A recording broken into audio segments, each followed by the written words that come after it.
I'm sorry that this setting is a little bit different. I look so like this chair is like royalty chair. Hopefully I can get an actual consistent place to film stuff. This different. This don't even feel right.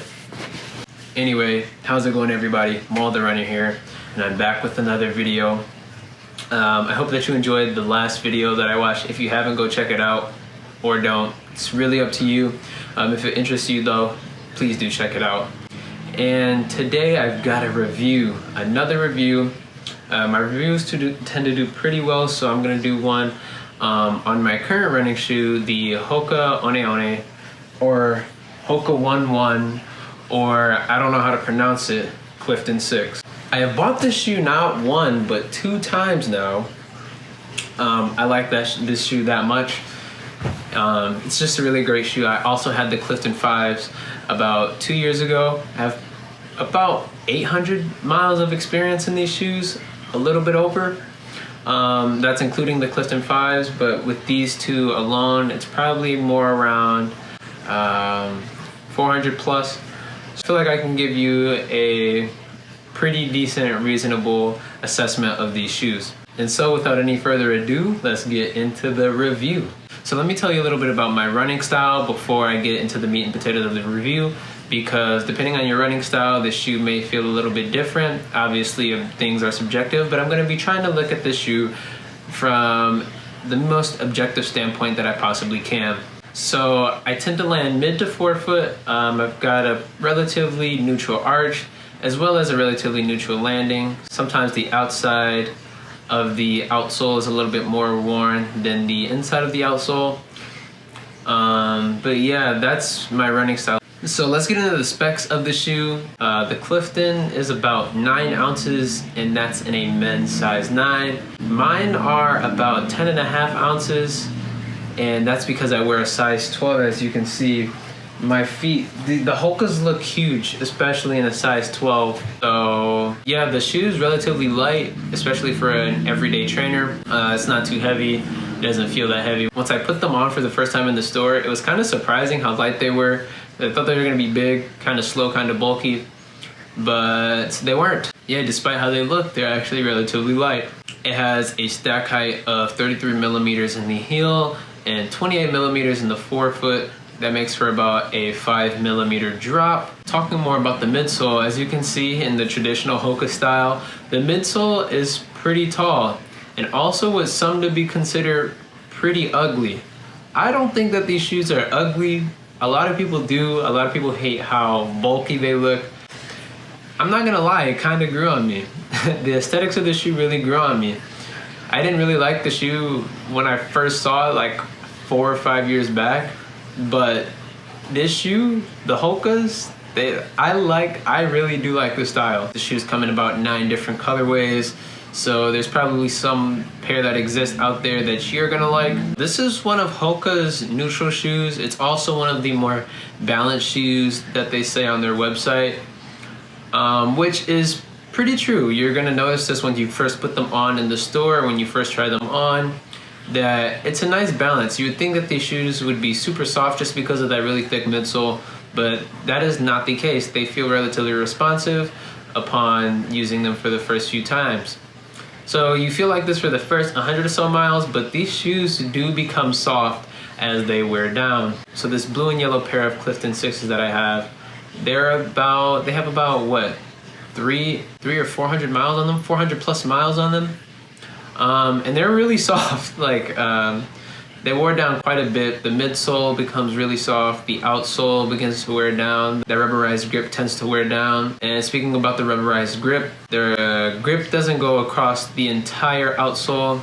It only goes across the forefoot and the heel, which is fine though. It just means that this little middle section here is gonna wear down a little bit, especially if you land there a lot. And I know that you'd think like, oh, the durability sucks, but this is not to say that the durability is terrible at all. As I said, I've had these blue and yellow pair for about 400 plus miles, and I haven't gotten a single injury in the Clifton 6, which is pretty amazing because, as many people know, I'm a wee bit injury prone.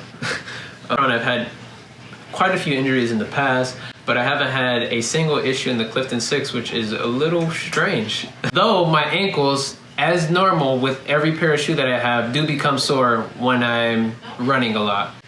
And even as these shoes begin to wear down, I still do love them. And that's because for a lot of this summer mileage and a lot of the summer training that I'm doing, a lot of the miles aren't really that fast. I'm not really doing any intervals right now. It's mostly either slow to tempo, and these shoes are pretty much perfect for that. So I don't really mind that they become a little bit less responsive over time and a little bit more soft over time, because the miles that I am doing are not that fast. Now, would it be nice if these shoes were a little bit more responsive? Yes, it would. But if you really feel like you want something responsive, I'd recommend just getting a separate shoe for that. And now another reason that this shoe has been great in the summer is, I don't know about you guys, but my feet tend to get really hot. Like really hot. And this happened especially at the beginning of high school. My feet used to get super hot. I used to have this thing where I'd pour water on my feet to cool them down, but I really don't even feel the need to take off my shoes after a hot day. On some of the hottest runs that I've done this summer, which are about 90 degrees, these shoes tend to be pretty breathable and they keep your feet relatively cool. So yes, Hoka did a really nice job on the upper and breathability of this shoe. So talking about the fit is very secure. My heel is very secure in there. My actual foot is quite secure, but it's also quite comfortable. Let's talk about the ride of the shoe. So as I said before, it's kind of a balance in between responsiveness and cushiness, but as you run more and more in these shoes, they do get pretty soft. But when they do get a little bit more cushiony, it's fine for me. Again, this is kind of subjective. Some people don't like soft shoes. The shoe ride is very smooth. I feel like you'd feel the same if you're a heel striker, because there is so much cushion, there is so much stack height in that heel. I feel like it'd also be still pretty smooth. After runs, some shoes give many people issues in their joints and their legs, and they're like, oh, like, you felt like you really felt the ground impacting your legs and your joints and your body. And I don't feel like that with these shoes. After runs, my joints aren't really uncomfortable. My legs don't feel like achy. There's no achy pains after running in this shoe, even after I put in 400 or so miles on my older Clifton 6s. So overall, this is an excellent shoe. I've really had no major issues in this shoe.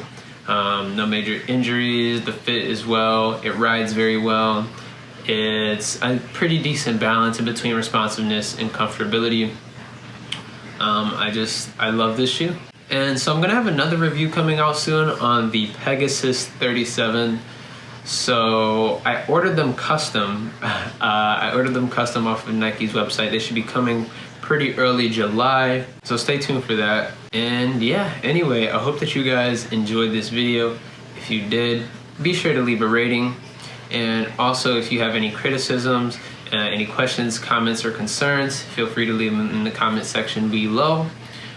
And also, yeah, I'll see y'all in the next one. Peace.